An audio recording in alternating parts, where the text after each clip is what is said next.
अस्सलामुअलैकुम नाजरीन, आप देख रहे हैं सबक टीवी यूट्यूब चैनल। दोस्तों, आज हम बात करेंगे अर्तुगरुल गाजी सीजन 5 की किस्त नंबर 28 के बारे में। दोस्तों, इस किस्त के आगाज में आप लोग देखेंगे अर्तुगरुल साहब बेबुलाद से कहते हैं, टैक्सों के बारे में फैसला तुम्हारा है बेबुलाद साहब, लेकिन मैं कहता हूँ कि उन्हें कोनिया ले जाने से पहले एक बार फिर सोच लो। बेबुलाद कहता है, क्या आपको किसी बात का खदशा है अर्तुगरुल साहब? अर्तुगरुल साहब कहते हैं, हालात खराब हैं और धुंध की वजह से नजर बहुत कम आता है। ड्रागोस के आदमी हर जगह पर हैं। किसी न किसी तरह उसे ये पता चल ही जाएगा कि तुम कोनिया सोना लेकर जा रहे हो, तो वो सोना हासिल करना चाहेगा। वो तुम्हारे रास्ते पर घात लगाएगा बेबुलाद साहब। बेबुलाद कहता है, मजबूत भेड़ियों को धुंधला मौसम पसंद होता है अर्तुगरुल साहब। अर्तुगरुल साहब कहते हैं, अगर मुझसे पूछो तो मैं यही कहूँगा कि उन्हें अभी मत ले जाओ, मौसम के साफ होने का इंतजार करते हैं, हमारे पास अभी भी वक्त है बेबुलाद साहब। बेबुलाद हंसता है और कहता है, गीदड़ की जब मौत आती है तो वो शहर का रुख करता है। वो काफिर द्रागोस मेरा सामना करने की जरूरत नहीं करेगा।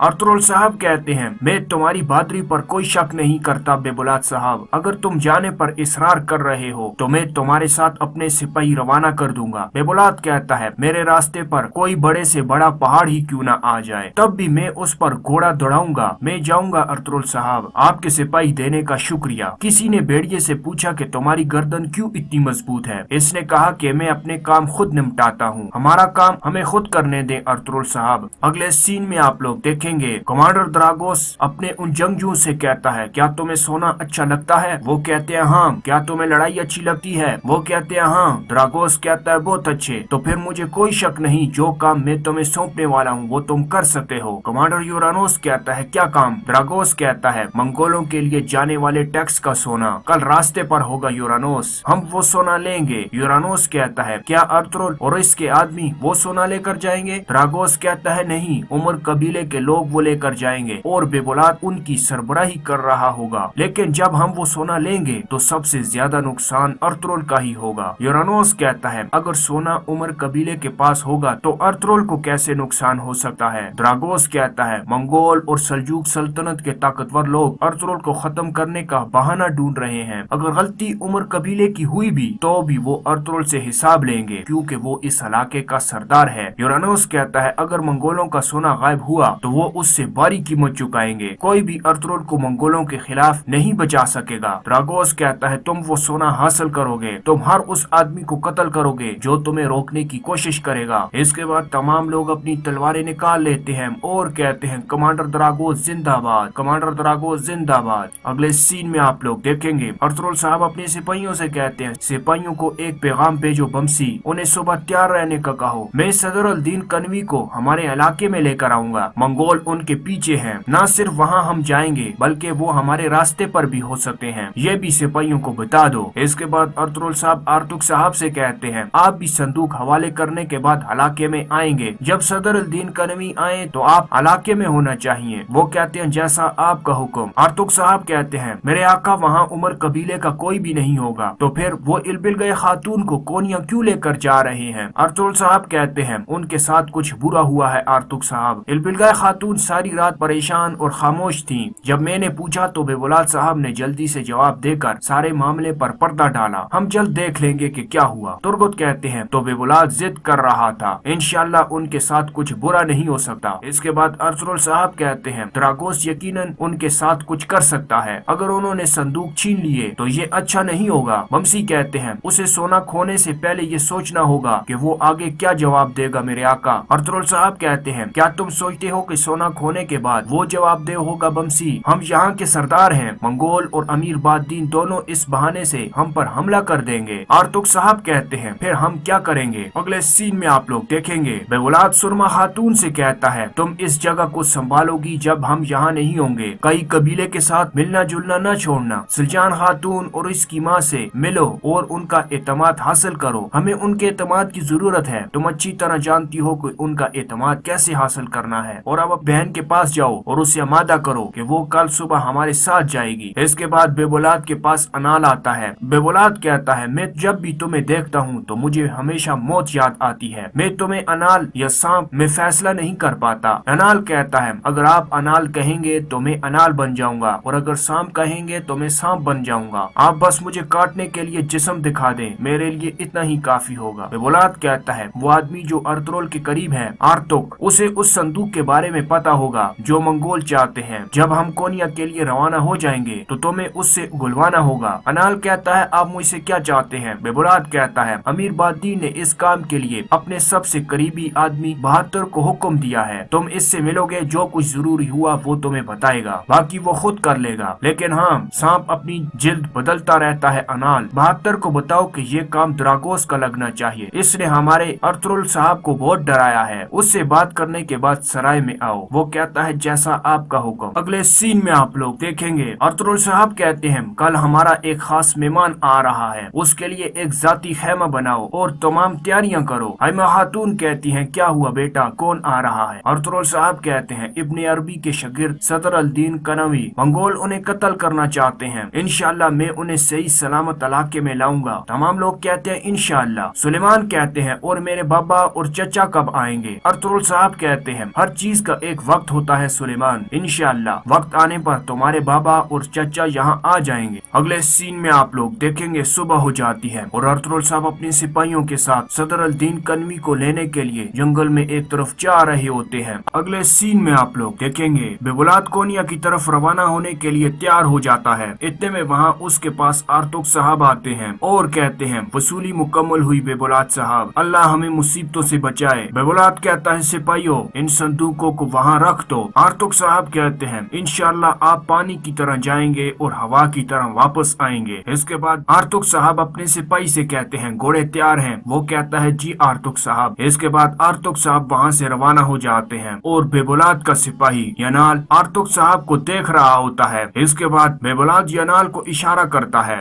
इसके बाद इल्बिलगाय खातून, बेबुलाद और उसके सिपाही वो सोना लेकर वहाँ से रवाना हो जाते हैं और इल्बिलगाय खातून बहुत अफसरदा होती हैं। अगले सीन में आप लोग देखेंगे मस्जिद के इमाम साहब वहाँ पर कुछ दर्स दे रहे होते हैं। अगले सीन में आप लोग देखेंगे अर्तुगरुल साहब अपने सिपाहियों के साथ उस सराय में पहुँच जाते हैं जहाँ सदर अल दीन कनवी बैठे होते हैं। अर्तुगरुल साहब जाकर उनको सलाम करते हैं और कहते हैं आपको यहाँ देखकर बहुत खुशी हुई। वो कहते हैं मुझे भी आपने हमें इज्जत बख्शी। आप जैसे मुजाहिद से मिलना जो इल्म जहाद बुलंद किए हुए हैं मेरे लिए बाइस इफ्तिखार है। अर्तुगरुल साहब कहते हैं शुक्रिया। इसके बाद अर्तुगरुल साहब भी वहाँ बैठ जाते हैं। सदर अल दीन कनवी कहते हैं अर्तुगरुल साहब हम बहुत मुश्किल हालात से गुजर रहे हैं, इल्म की हिफाजत आपकी तलवार ही कर सकती है। अर्तुगरुल साहब कहते हैं अल्लाह के सिराते मुस्तकीम पर चलना ही हमें साबित कदम रख सकता है। मंगोल के मुजालिम और बदकिस्मती से नाकाबिले भरोसा रियासती अफसरान के दरमियान हमारे लोग फंस चुके हैं और आप ही इनके लिए उम्मीद की किरण है। मंगोल हर तरफ है, आपकी हिफाजत हमारे लिए सबसे अहम है, इसीलिए मैं आपको हमारे इलाके में लेकर जाना चाहता हूँ। आप वहाँ महफूज रहेंगे और आपका साथ हमें मजबूत बनाएगा। वो कहते हैं आपने बिल्कुल सही फैसला किया है अर्तुगरुल साहब, हम इस पर इत्तेफाक करते हैं। इतने में अचानक से उस सराय का दरवाजा खुलता है तो कुछ मंगोल अंदर आते हैं। सब लोग अपनी तलवारें निकाल लेते हैं। बमसी साहब भी अपनी तलवारें निकाल लेते हैं। वो मंगोल कहता है कोई भी गलती मत करना अर्तुगरुल, वरना आपका हशर भी उन दो सिपाहियों जैसा होगा। हमारी तुम्हारे साथ कोई दुश्मनी नहीं है। सदर अल दीन कनवी हमारे हवाले कर दो वरना तुम भी मरोगे। अर्तुगरुल साहब कहते हैं हम सब मर जाएंगे लेकिन अल कनवी को तुम्हारे हवाले नहीं करेंगे। और दूसरी तरफ आर्तुग साहब अपने सिपाहियों के साथ जंगल में एक तरफ जा रहे होते हैं तो यनाल और बहादुर के सिपाही आकर उनको चारों तरफ से घेर लेते हैं और उनके चेहरे निकाब से ढके होते हैं। आर्तुग साहब कहते हैं तुम कौन हो, अपना चेहरा दिखाओ ताकि हम मर्दों की तरह लड़ सके। बहादुर कहता है हमने तुम्हारे लिए सालार द्रागोस का सलाम लाए हैं। इसके बाद आर्तुग साहब अपनी तलवार निकाल लेते हैं और उनसे लड़ने लग जाते हैं। थोड़ी सी लड़ाई के बाद वो आर्तुग साहब पर काबू पा लेते हैं और उनके तमाम सिपाहियों को मार देते हैं। आर्तुग साहब कहते हैं वैश्यो। बहादुर कहता है फिक्र न करो, तुम भी अपने सिपाहियों के पास जाने वाले हो। आर्तुग साहब कहते हैं तुम में से हर एक को इसका खमियाजा भुगतना होगा। वो कहता है लेकिन पहले तुम मेरे सवालों के जवाब दोगे और अपने सिपाहियों से कहता है चलो इसको यहाँ से ले चलो। इसके बाद वो सिपाही आर्तुग साहब को उठाकर वहाँ से ले जाते हैं और दूसरी तरफ अर्तुगरुल साहब और उनके सिपाही उन मंगोलों पर टूट पड़ते हैं। वो मंगोल कहता है तमाम सिपाहियों को मार डालो। इसके बाद वहाँ पर एक जबरदस्त लड़ाई होती है।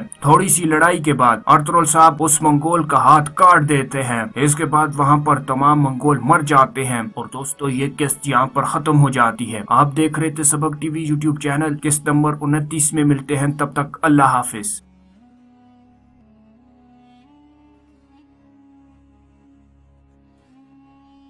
बिस्मिल्लाहिर्रहमानिर्रहीम। अस्सलामु अलैकुम। रोज़ क़यामत। ज़मीन के सीने पर एक सिलवट भी बाकी नहीं रही थी। दरिया और पहाड़, खाई और टीले, समंदर और जंगल गर्ज, धरती का हर नशेब मिट चुका और हर फराज खत्म हो चुका था। दूर तक बस एक चटियल मैदान था और ऊपर आग उगलता आसमान। मगर आज इस आसमान का रंग नीला न था, लाल अंगारा था। ये लाली सूरज की दहकती आग के बजाय जहन्नम की उन भड़कते शोलों का एक असर थी जो किसी अइताहर की मानत मुंह खोले वक्फे वक्फे से आसमान की तरफ लपकते और सूरज को अपनी गिरफ्त में लेने की कोशिश करते। जहन्नमी शोलों की लपक का ये खौफनाक मंजर और भड़कती आग के धड़कने की आवाज लरज रही थी। लरजते हुए ये दिल मुजरिमों के थे, ये गाफिलों, मुतकब्बिरों, जालिमों, कातिलों और सरकशों के दिल थे। ये जमीन के फिरौनों और जब्बारों के दिल थे। ये अपने दौर के खुदाओं और जमाने के नाखुदाओं के दिल थे। ये दिल उन लोगों के थे जो गुजरी हुई दुनिया में ऐसे जिए जैसे इन्हें मरना ही न था, मगर जब मरे तो ऐसे हो गए कि गोया कभी धरती पर बसे ही न थे। ये खुदा की बादशाही में खुद को नजर अंदाज करके जीने वालों के दिल थे। ये मखलूक खुदा पर अपनी खुदाई कायम करने वालों के दिल थे। ये इंसानों के दर्द और खुदा की याद से खाली दिल थे।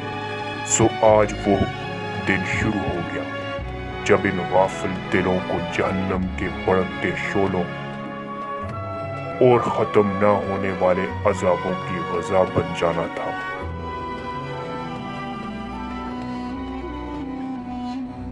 वो अजाब जो अपनी भूख मिटाने के लिए पत्थरों और इन पत्थर दिलों के मुंतजिर थे, आज इन अजाबों का यौमिल ईद था कि इनकी अजली भूख मिटने वाली थी।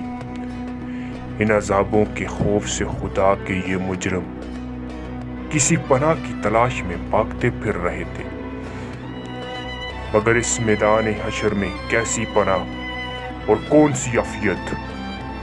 हर जगह आफत, मुसीबत और सख्ती थी और इन पत्थर दिल मुजरिमों की खत्म ना होने वाली बदबख्ती थी। खबर नहीं कि इस हाल में कितने बरस, कितनी सदियां गुजर चुकी हैं। ये हशर का मैदान और क़यामत का दिन है। नई जिंदगी शुरू हो चुकी है, कभी ना खत्म होने के लिए। मैं भी हशर के इस मैदान में गुमसुम खड़ा खाली आंखों से सब कुछ देख रहा था। मेरे सामने अनगिनत लोग भागते, दौड़ते, गिरते, पड़ते, चलते जा रहे थे। फिजा में शोलों के भड़कने की आवाज के साथ लोगों के चीखने, चिल्लाने, रोने, पीटने की आवाजें गूंज रही थीं। लोग एक दूसरे को बुरा भला कह रहे थे, गालियां दे रहे थे, लड़ झगड़ रहे थे, इल्जाम तराशी कर रहे थे, आपस में गुत्थम गुत्था थे। कोई सर पकड़े बैठा है, कोई मुंह पर खाक डाल रहा है, कोई चेहरा छुपा रहा है, कोई शर्मिंदगी उठा रहा है, कोई पत्थरों से सर टकरा रहा है, कोई सीना को भी कर रहा है, कोई खुद को कोस रहा है, कोई अपने माँ बाप, बीवी बच्चों, दोस्तों और लीडरों को अपनी इस तबाही का जिम्मेदार ठहराकर इन पर बरस रहा है।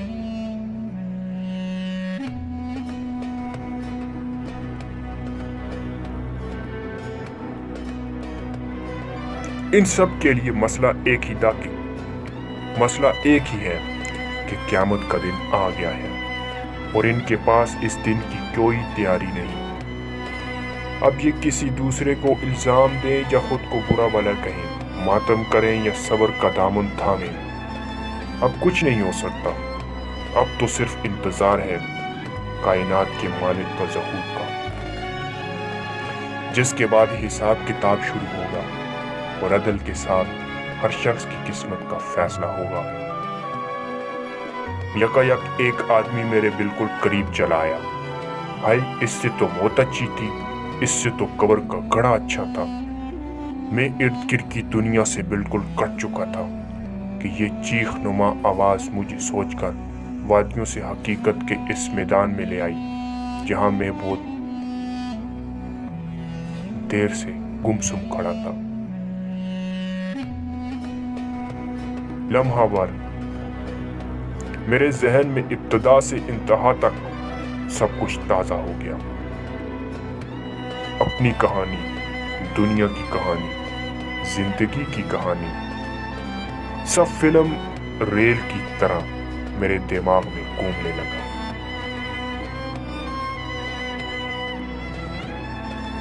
اس بھیانک دن کے آغاز پر میں اپنے گھر میں تھا۔ اس گھر کا محل وقوع خارجی دنیا کے کسی شخص کو سمجھایا نہیں جا سکتا۔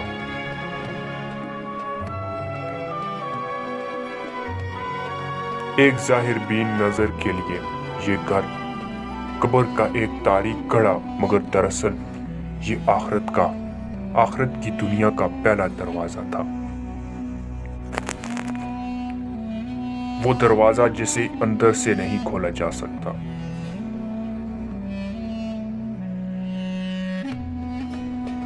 مجھے اس دروازے کو کھولنے میں کوئی دلچسپی بھی نہیں تھی، کیونکہ میں اس دروازے سے گزر کر برزخ کی اس دنیا میں داخل ہو چکا تھا جس میں میرے لیے ختم نہ ہونے والی راحت تھی۔ اس روز مجھ سے میرا ہمدم درینا اور میرا محبوب دوست صالح ملنے آیا تھا۔ صالح وہ فرشتہ تھا جو دنیا کی زندگی میں میرے دائیں ہاتھ پر رہا۔ اس کی قربت موت کے بعد کی زندگی میں میرے لیے ہمیشہ باعث اطمینان رہی تھی، اور آج بھی ہمیشہ کی طرح ہماری پرلطف گفتگو جاری تھی۔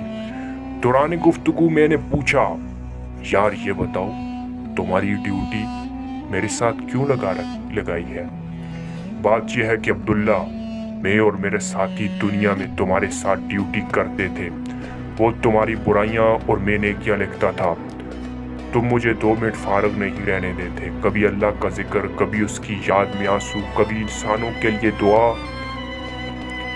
کبھی نماز، کبھی اللہ کی راہ میں خرچ، کبھی خدمت خلق۔ کچھ اور نہیں تو تمہارے چہرے پر ہم وقت دوسروں کے لیے مسکراہٹ رہتی، اس لیے میں ہر وقت کچھ نہ کچھ لکھتا رہتا تھا۔ تم نے مجھے تھکا کر مار ڈالا تھا، لیکن ہم فرشتے تو تم انسانوں کی طرح ہوتے نہیں کہ برائی کا بدلہ برائی سے دیں۔ اس لیے تمہارے اس برائی کے جواب میں دیکھ لو، میں تمہارے ساتھ تمہارا خیال رکھتا ہوں۔ صالح نے انتہائی سنجیدگی سے میری بات کا جواب دیا۔ میں نے اس کی بات کا جواب اسی سنجیدگی سے دیا۔ تم سے زیادہ برائی میں نے الٹے ہاتھ والے سے کی تھی۔ وہ میرے گناہ لکھتا، مگر میں اس کے بعد فوراً توبہ کر لیتا۔ پھر وہ بیچارہ اپنے سارے لکھے ہوئے کو بیٹھ کر مٹاتا اور مجھے برا بھلا کہتا۔ تم نے مٹوانا ہی تھا تو لکھوایا کیوں؟ آخرکار اس نے تنگ آ کر اللہ تعالیٰ سے دعا کی کہ اس شخص سے میری جان چھڑائے، اس لیے موت کے بعد اب تم ہی میرے ساتھ رہتے ہو۔ یہ سن کر صالح ہنسنے لگا اور بولا، فکر نہ کرو، حساب کتاب کے دن وہ پھر آئے گا۔ قانون کے تحت ہم دونوں مل کر ہی تمہیں اللہ کے سامنے پیش کریں گے۔ یہ بات کہتے کہتے اس کے چہرے پر گہری سنجیدگی کے آثار نمودار ہوئے۔ वो बोलते बोलते चुप हुआ और सर झुकाकर एक गहरी खामोशी में डूब गया। मैंने इसका ये अंदाज आज तक ना देखा था। चंद लम्हों बाद इसने सर उठाया तो इसके चेहरे से हमेशा रहने वाली शगुफ्तगी और मुस्कुराहट रुखसत हो चुकी थी और इसकी जगह खौफ और खिज़ां के सायों ने ले ली थी। मुझे देखकर वो मुस्कुराने की नाकाम कोशिश करते हुए बोला, अब्दुल्ला, इसराफील का हुक्म मिल चुका है। खुदा का वादा पूरा होने का वक्त आ गया है। अहले ज़मीन की मोहलत ख़त्म हो गई है। तुम कुछ अरसा मजीद बरज़ख के इस पर्दे में खुदा की रहमतों के साए में रहोगे, मगर मैं अब रुखसत हो रहा हूँ। अब मैं तुमसे इस वक्त मिलूंगा जब जिंदगी शुरू होगी।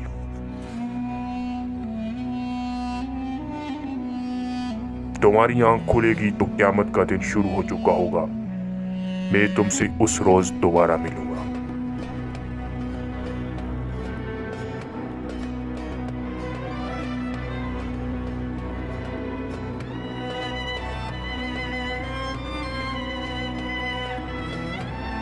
जिंदगी के हंगामे जारी थे।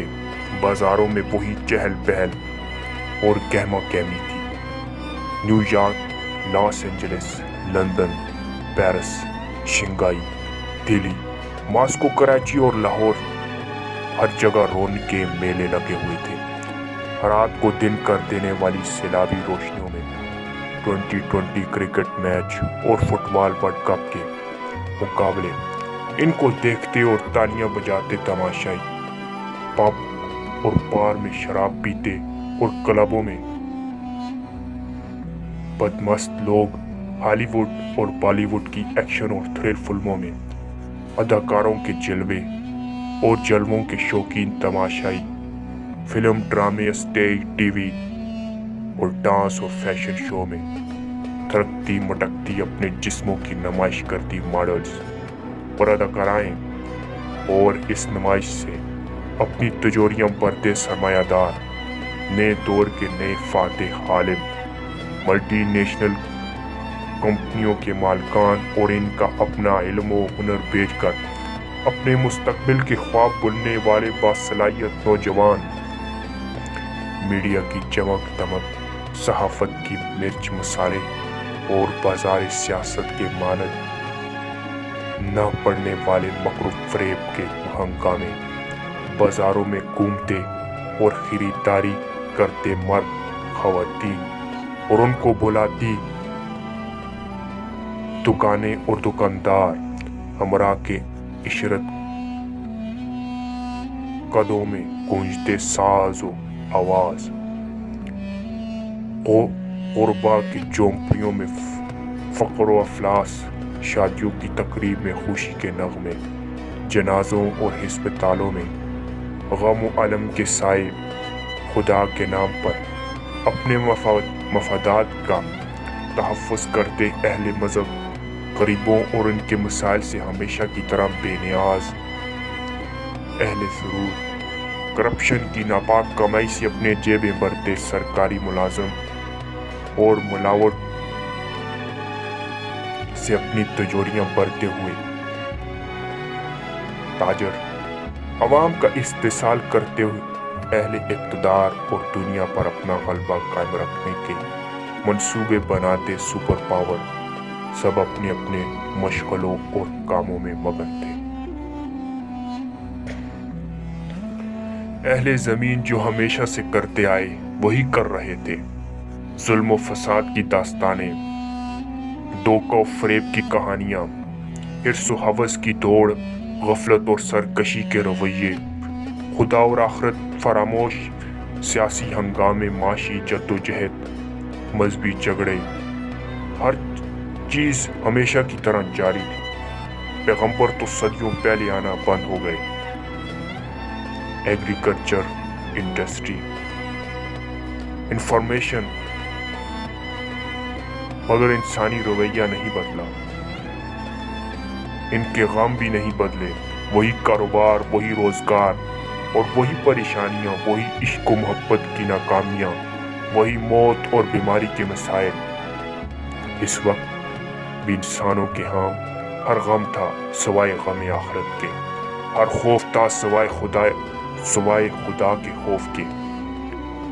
آسمان کی آنکھ یہ دیکھ رہی تھی کہ خدا کی زمین کو ظلم و فساد سے بھر دینے والے انسان اب دھرتی کا ناقابل برداشت بوجھ بن گیا ہے۔ سو انسان کو بار بار ہلایا گیا۔ نبی آخرت زمان کی پیشن گوئیاں پوری ہونے لگی۔ ننگے پاؤں بکریاں چرانے والے عربوں نے دنیا کی بلند ترین عمارتیں بنا ڈالی، مگر انسانیت ہوش میں نہ آئی۔ نوح کے تیسرے بیٹے یافس کی اولاد یعنی یاجوج ماجوج کی نسل دنیا کے پھاٹکوں کی مالک بن گئی۔ عظمت کی ہر بلندی سے یہی یاجوج و ماجوج ساکنان دنیا پر یلغار کرنے لگے۔ برطانیہ، روس، امریکہ اور چین ایک کے بعد ایک دنیا کے اقتدار کی مسنت پر فائز ہوتے گئے۔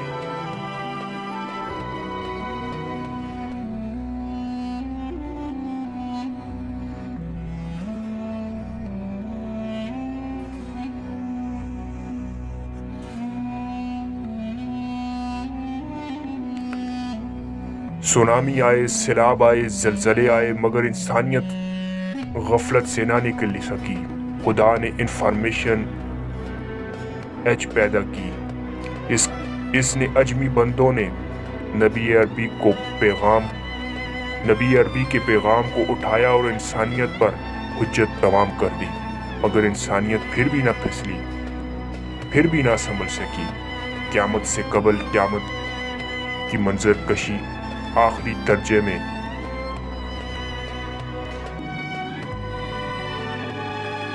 کر کے انسانیت کو جھنجھوڑ دیا گیا، مگر لوگوں کے رویوں میں کوئی تبدیلی نہ آ سکی۔ سو جسے آخر کار آنا تھا وہ آ گئی۔ اسرافیل علیہ السلام نے خدا کا حکم سنا اور سور ہاتھ میں اٹھا لیا۔ دیکھتے ہی دیکھتے قیامت آ گئی۔ دوستو، اس کہانی کا بھی دوسرا پارٹ باقی ہے۔ تب تک اللہ حافظ۔ بسم اللہ الرحمن الرحیم۔ السلام علیکم۔ روز قیامت زمین کے سینے پر ایک سلوٹ بھی باقی نہیں رہی تھی۔ دریا اور پہاڑ، کھائی اور ٹیلے، سمندر اور جنگل غرض دھرتی کا ہر نشیب مٹ چکا اور ہر فراز ختم ہو چکا تھا۔ دور تک بس ایک چٹیل میدان تھا اور اوپر آگ اگلتا آسمان، مگر آج اس آسمان کا رنگ نیلا نہ تھا، لال انگارا تھا۔ یہ لالی سورج کی دکھتی آگ کے بجائے جہنم کی ان بھڑکتے شعلوں کا ایک اثر تھی جو کسی اژدہا کی مانند منہ کھولے وقفے سے آسمان کی طرف لپکتے اور سورج کو اپنی گرفت میں لینے کی کوشش کرتے۔ جہنمی شعلوں کی لپک کا یہ خوفناک منظر اور بڑھتی آگ کے دھڑکنے کی آواز لرز رہی تھی۔ لرزتے ہوئے یہ دل مجرموں کے تھے، یہ غافلوں، متکبروں، ظالموں، قاتلوں اور سرکشوں کے دل تھے۔ یہ زمین کے فرعونوں اور جباروں کے دل تھے۔ یہ اپنے دور کے خداؤں اور زمانے کے ناخداؤں کے دل تھے۔ یہ دل ان لوگوں کے تھے جو گزری ہوئی دنیا میں ایسے جیے جیسے انہیں مرنا ہی نہ تھا،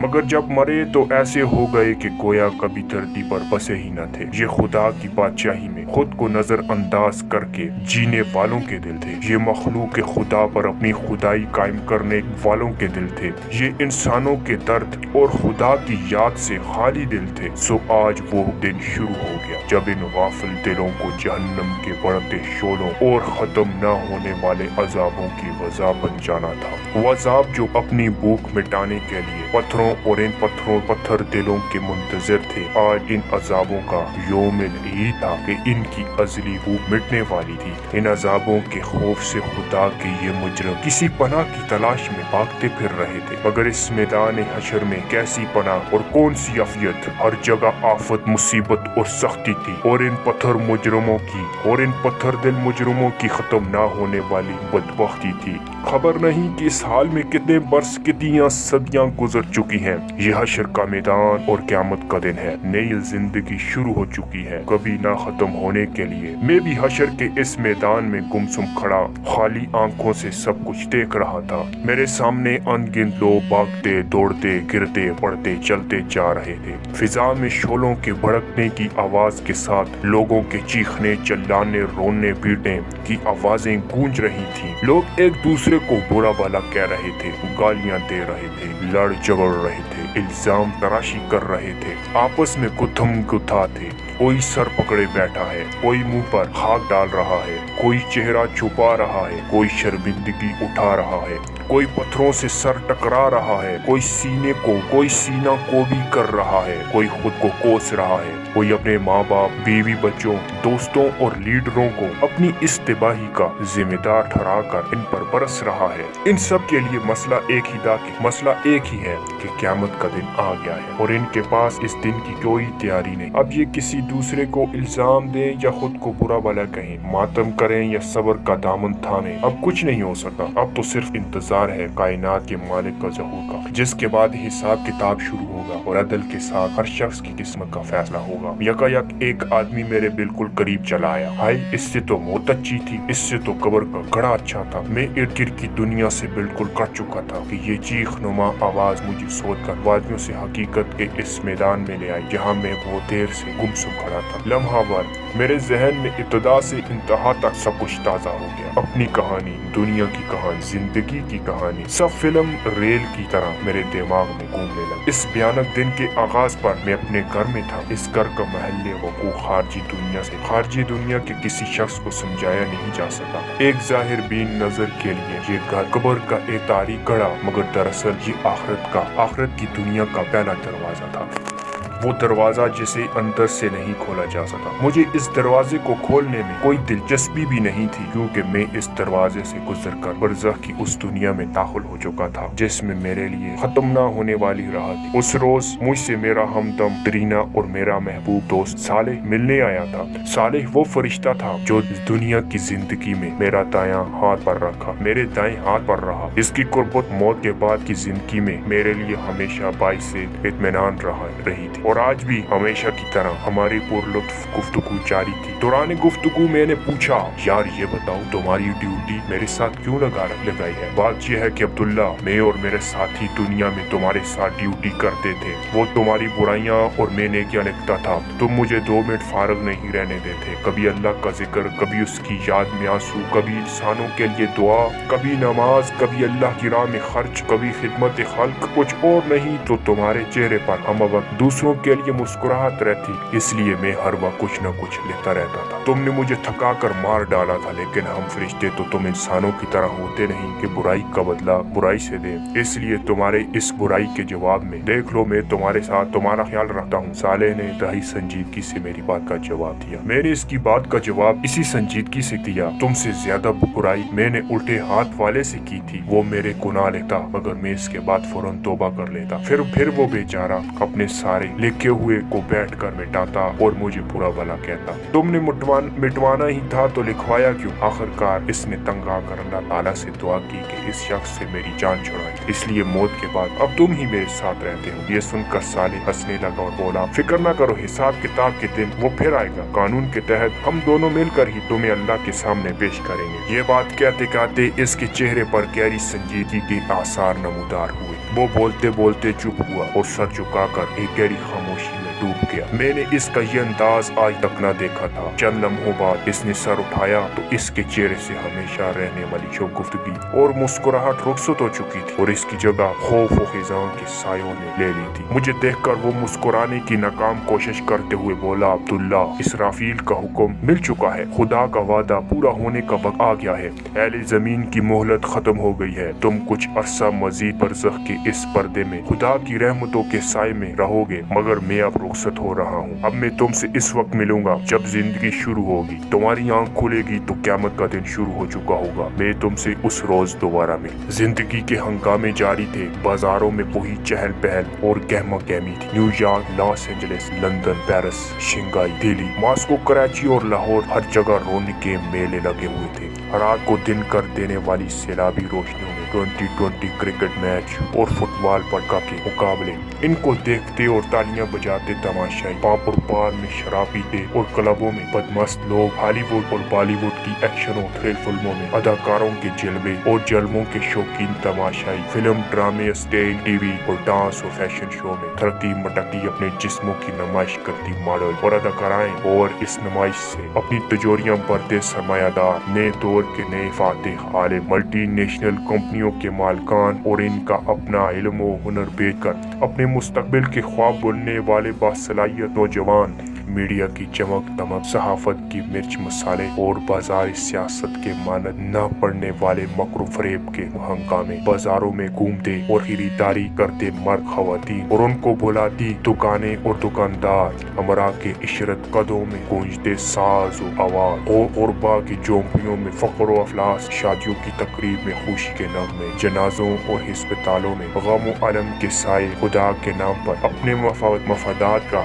तहफ़्फ़ुज़ करते अहले मज़हब, गरीबों और उनके मसाइल से हमेशा की तरह बेनियाज, अहले ज़रूर, करप्शन की नापाक कमाई से अपने जेबें भरते सरकारी मुलाजिम और मुलावट से अपनी तिजोरियां भरते हुए ताजर, अवाम का इस्तेसाल करते हुए अहले इक़्तिदार और दुनिया पर अपना गलबा कायम रखने के मंसूबे बनाते सुपर पावर, सब अपने अपने मशगलों और कामों में मगन थे। अहले ज़मीन जो हमेशा से करते आए वही कर रहे थे। जुल्म और फसाद की दास्तानें, धोखा और फरेब की कहानियां, हिर्स और हवस की दौड़, गफलत और सरकशी के रवैये, खुदा और आखिरत फरामोश, सियासी हंगामे, माशी जद्दोजहद, मजहबी झगड़े, हर चीज हमेशा की तरह जारी। पैगंबर तो सदियों पहले आना बंद हो गए। एग्रीकल्चर, इंडस्ट्री, इंफॉर्मेशन, मगर इंसानी रवैया नहीं बदला, इनके गम भी नहीं बदले। वही कारोबार, वही रोजगार और वही परेशानियां, वही इश्क और मोहब्बत की नाकामियां, वही मौत और बीमारी के मसाइल। इस वक्त भी इंसानों के यहाँ हर गम था सवाए गम आखिरत के, हर खौफ था सवाए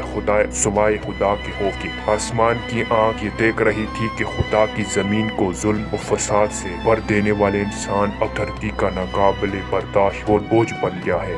सो इंसान को बार बार हिलाया गया। नबी आखिर ज़मान की पेशन गोइयां पूरी होने लगी। नंगे पाँव बकरियां चराने वाले अरबों ने दुनिया की बुलंद तरीन इमारतें बना डाली, मगर इंसानियत होश में न आई। नूह के तीसरे बेटे याफत की औलाद यानी याजूज माजूज की नस्ल दुनिया के फाटकों की मालक बन गई। अजमत की हर बुलंदी से यही याजूज और माजूज साकिनान दुनिया पर यलगार करने लगी। बरतानिया, रूस, अमेरिका और चीन एक के बाद एक दुनिया के इक़्तिदार की मुसन्नत पर फाइज होते गए। सुनामी आए, सैलाब आए, जलजले आए, मगर इंसानियत गफलत से ना निकल सकी। खुदा ने इंफॉर्मेशन एज पैदा की। इसने अजमी बंदों ने नबी अरबी के पैगाम को उठाया और इंसानियत पर हुज्जत तमाम कर दी, मगर इंसानियत फिर भी ना फिसली, फिर भी ना समझ सकी। क़यामत से कबल क़यामत की मंजर कशी आखिरी दर्जे में करके इंसानियत को झंझोड़ दिया गया, मगर लोगों के रवैयों में कोई तब्दीली ना आ सकी। सो जैसे आखिरकार आना था वो आ गई। इसराफील अलैहिस्सलाम ने खुदा का हुक्म सुना और सूर हाथ में उठा लिया। देखते ही देखते क़यामत आ गई। दोस्तों, इस कहानी का भी दूसरा पार्ट बाकी है। तब तक अल्लाह हाफिज़।